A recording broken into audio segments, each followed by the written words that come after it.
افسانے کا عنوان ہے بساط بھر دنیا۔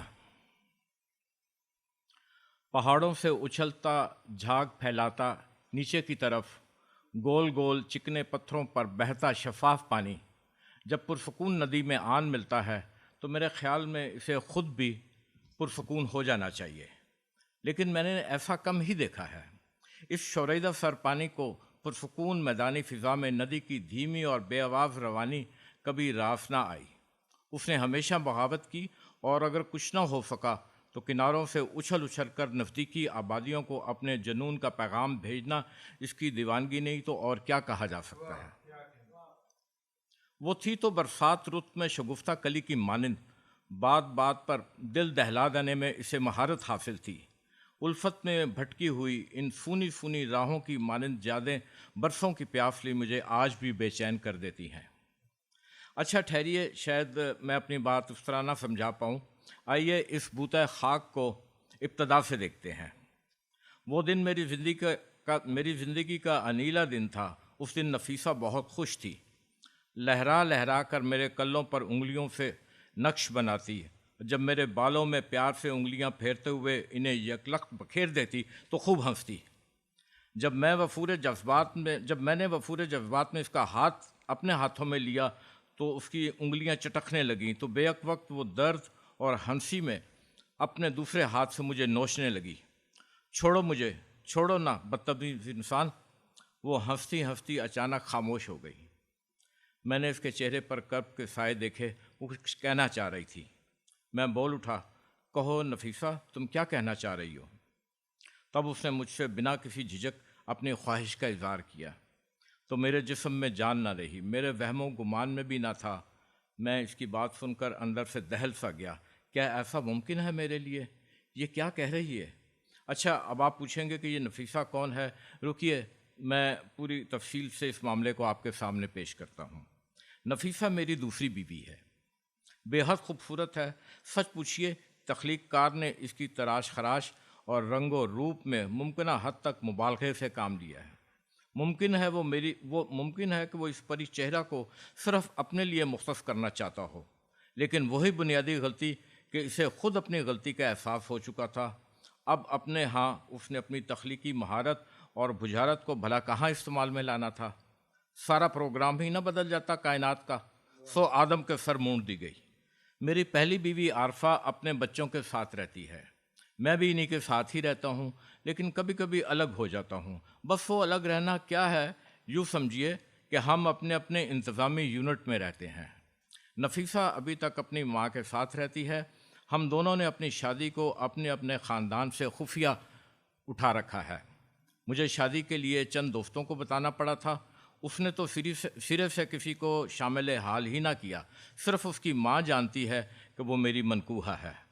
ملاپ کے لیے ہم اکثر طویل سفر پر نکل جاتے ہیں، چند دن ایک ساتھ گزار کر واپس اپنی اپنی دنیا میں لوٹ آتے ہیں۔ شادی کو خفیہ رکھنے کے لیے کئی اور وجوہات بھی ہیں۔ نفیسہ کا موقف ہے کہ اسے اپنی شادی کو اس وقت تک خفیہ رکھنا ہے جب تک اس کی چھوٹی بہن کی شادی نہ ہو جائے اور وہ خود بھی اپنے پروفیشن میں کسی مقام پر نہ پہنچ جائے۔ دراصل وہ ایک مقامی کالج میں استاد ہے، ادب اور آرٹ سے پیار کرتی ہے، بے حد باذوق ہے۔ اس کا خیال ہے کہ جلدی پروفیسر کے عہدے پر ترقی پا جائے گی۔ مجھے تو آپ سب جانتے ہی ہیں، میں شہر کا جانا پہچانا سیکارٹسٹ ہوں۔ وہی روٹین کی پیسے بنانے والی مشین کہہ لیں یا مجھے ڈاکٹر کہہ لیں۔ میرے لیے شہر میں ہر شخص اپنی نوعیت میں ایک الگ ذہنی مریض ہے۔ جب وہ کسی خاص مسئلے کے تحت مجھ سے رابطہ کرتا ہے تو 3-4 سیشن میں اس کی خوب خدمت کرتا ہوں۔ اگر کچھ مزید دینے کے وہ قابل نہ ہو تو میں برا نہیں مناتا، بس اسے طویل عرصے کے لیے نسخہ دے کر چھوڑ دیتا ہوں تاکہ وہ اپنی زندگی میں خوش رہے۔ آپ سمجھ رہے ہیں نا میری بات؟ نفیسہ میری اسٹوڈنٹ تھی جب وہ مجھ پر مر مٹی تھی۔ آج ملاپ ہوئے 7 برس گزر چکے ہیں۔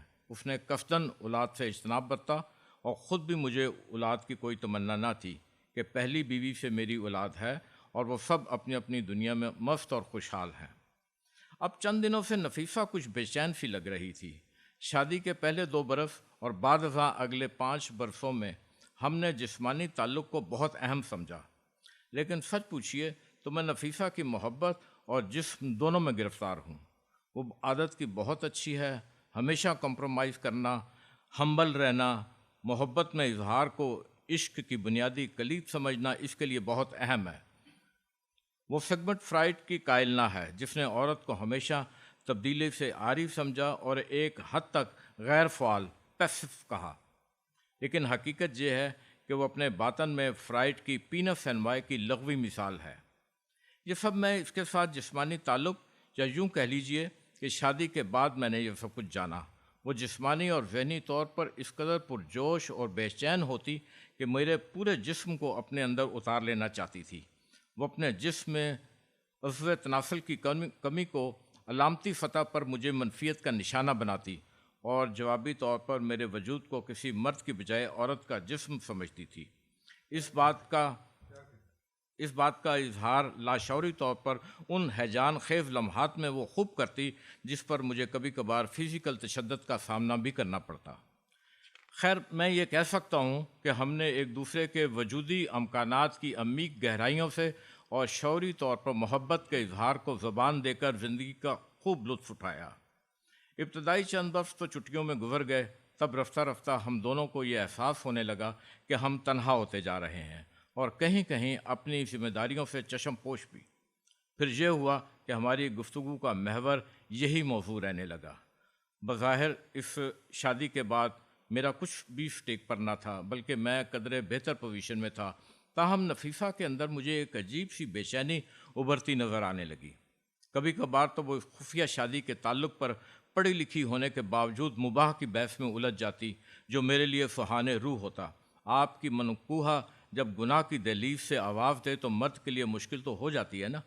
چونکہ میں اس کے نفسیاتی خلا کو سمجھتا تھا، سو نظر انداز کر دیتا۔ بحیثیت نفسیات دان مجھے نفیسہ کے اندر جلتے ہوئے الاؤ کے پیش نظر یہ احساس ہونے لگا کہ شاید وہ مجھے ایک مبرد کے طور پر اپنی زندگی میں لائی ہے، ایک ایسا آئس برگ جو جلتے الاؤ کو رفتہ رفتہ ٹھنڈا کرتا جائے۔ اس الاؤ کو مسلسل آگ بجھانے والے ایک آلے کی ضرورت تھی، ورنہ وہ سماجی زندگی سے یوں نہ الگ تھلگ رہتی۔ میں اکثر اس کا سائیکو انالیسس کرتا اور بالآخر خود کو سمجھا بجھا کر خاموش ہو جاتا۔ میں نے اسے کئی بار مشورہ دیا کہ آؤ اپنی زندگی کی ابتدا سماج کی ایک سنجیدہ اکائی کی صورت میں کرتے ہیں، تم کچھ نہیں کھوؤ گی۔ معاشرے میں شادی شدہ ہونے کے ناطے سے تمہیں جو عزت ملے گی وہ تم اس کا سوچ بھی نہیں سکتی، لیکن اس کے سر پر ایک ہی دھن سوار رہتی۔ مجھے ابھی اپنی شناخت کو برقرار رکھنا ہے۔ چونکہ میں خود بھی ان سوالات سے بچنا ہی چاہتا تھا، سو اس کی ہاں میں ہاں ملا کر خاموش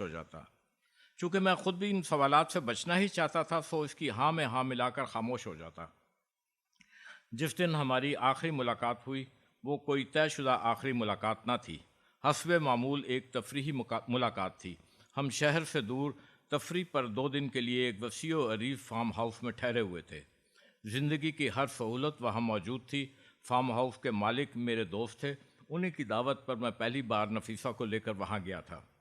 وہاں ایک فیملی اور بھی ٹھہری ہوئی تھی، جن کے 2 ننھے منھے بچے ہمیں باہر وسیع و عریض لان میں بھاگتے دوڑتے نظر آئے۔ نفیسہ اچانک ان بچوں کو دیکھ کر بدک گئی اور اپنے آپ کو چھپانے لگی۔ میرے استفسار پر اس نے بتایا کہ وہ ان بچوں کو پہچانتی ہے۔ میں تمہیں بتا رہی ہوں ظفر، وہ نمیرہ کے بچے ہیں۔ میں نے ان سے باتوں میں ان کی ماما کا نام بھی کنفرم کر لیا ہے۔ نفیسہ نے بے چینی سے مجھے بتایا، نمیرہ میری بچپن کی سہیلی ہے، میں اس کی فیملی اور بچوں کی تصویریں دیکھ چکی ہوں۔ یہ تو اچھا ہوا کہ بچوں نے مجھے نہیں پہچانا، نمیرہ کو اچانک یہ سب دیکھ کر صدمہ پہنچے گا۔ تو کیا ہوا؟ اچھا ہے، آج یوں ہی یہ راز کھلنے دو، اسے قطعاً صدمہ نہیں پہنچے گا۔ یہ تمہارا خوف ہے نفیسہ جو تمہیں روکتا ہے۔ یقین کرو کہ وہ خوش ہو جائے گی، کیونکہ تمہاری اکثر سہیلیوں کو تمہاری شادی کی فکر رہتی ہے اور تم سے پوچھتی بھی رہتی ہیں۔ تم فکر نہ کرو، میں ڈاکٹر ہوں، معاملے کو خوش اسلوبی سے سنبھال لوں گا۔ دراصل میرے اندر کے نفسیاتی دباؤ نے بھی مجھے اکسا رکھا تھا کہ یہی وقت ہے، معاملے کو کھلنے دو، تاکہ ہم وقت ان خفیہ ملاقاتوں سے ہم دونوں کی جان چھٹ جائے۔ مجھے نفیسہ کا بے حد خیال تھا، میرے تئیں نفیسہ اپنی سماجی زندگی میں جس مصنوعی طریقے سے رہ رہی ہے وہ اس کے لیے اور میرے لیے قطعی سود مند نہیں ہے۔ دوسری طرف مجھے ایک اطمینان اور بھی تھا۔ میں نے عارفہ سے جب ایک روز اتفاقاً خوشگوار موڈ میں بات کرتے ہوئے پوچھا، اگر میں دوسری شادی کر لوں تو تمہارا کیا رد عمل ہوگا؟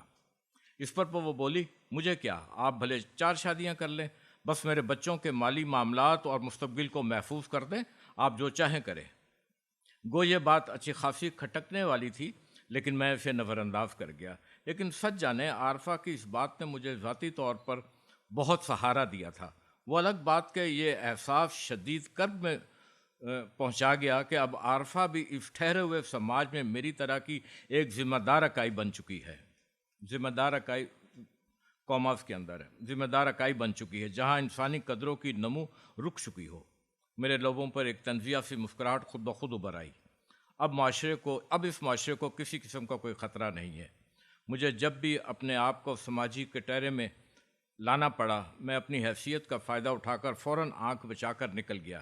سوال یہ تھا کہ کیا میں اپنے آپ کا سامنا کر سکتا ہوں؟ یہ سوال بہت مشکل ہے۔ آپ جانتے ہیں کہ میں کبھی ایسے مشکل کاموں میں ہاتھ نہیں ڈالتا، ازلی سہل پسند جو ٹھہرا۔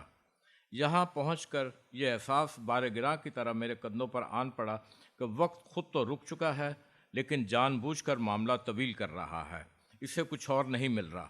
یہ بھی طے کرنا باقی ہے کہ صداقت ہے کہاں، یا یہ انجان سی کسک یا خوف ہے جو نفیسہ کو جینے نہیں دیتا۔ مجھے معلوم ہے کہ میں نے زندگی کو کبھی شر اور خیر کے حوالوں سے نہیں دیکھا، بلکہ انسان کو اس کی فطری جبلت کے حوالے سے دیکھا ہے، جو مظاہر میں اعمال کا نتیجہ ہے، جس نے پہلے نفیسہ کو دباؤ میں رکھا، پھر مجھے۔ مزے کی بات یہ ہے کہ وقت نے اپنے کردار نفسیات دان ڈاکٹر کو بھی نچوڑ کر رکھ دیا ہے۔ میرے لیے یہ طے کرنا مشکل ہو رہا ہے کہ نفیسہ اپنے موقف میں درست ہے یا عارفہ۔ دوسری طرف مجھے اپنے نفسیات دان کردار سے بھی اختلاف ہے، تاہم میرا خیال ہے کہ وقت کو معلوم ہے کہ کن سچائیوں کو سامنے لانا ہے اور کہاں ڈنڈی مارنی ہے۔ وہ خود بھی تو اسی سماج کا عکس ہے۔ اوپر سے تو ٹپکا نہیں کہ ہر بات آفاقی اور مربوط ہو، زمین کی پیداوار ہے۔ ہم سب کو سماجی ارتقاء یہاں تک لایا ہے، آگے کہاں تک انسان کو جانا ہے اسے خود معلوم نہیں۔ ایسی صورت میں ہوں کون جو سچ کو عیاں نہیں ہونے دیتا؟ میرے اندر ایک سرگوشی سی ابھری، اگر میں نہیں کہوں گا تو پھر کون کہے گا؟ کہنے کے لیے کیا کوئی فرشتہ اترے گا؟ یہ ٹھیک ہے، لیکن میں مان لیتا ہوں، چلیں۔ یہی سوچ کے میں نے سرگوشی کے سامنے ہتھیار پھینک دیے۔ جی، تو میں کہہ رہا تھا کہ میں سماج میں دوسرے انسانوں کی طرح سہل پسند ٹھہرا ہوں، مشکل کاموں میں ہاتھ نہیں ڈالتا، لیکن اب سوچ رہا ہوں کہ چلو یوں بھی کر لیتے ہیں۔ بیشتر انسان انتہا پسندی تو ہوتے ہیں، لیکن مجھے ان سے کیا لینا دینا؟ آخر نفیسہ میرے دل میں بستی ہے، جس کی میں نے اپنے ہاتھوں سے آبیاری کی ہے۔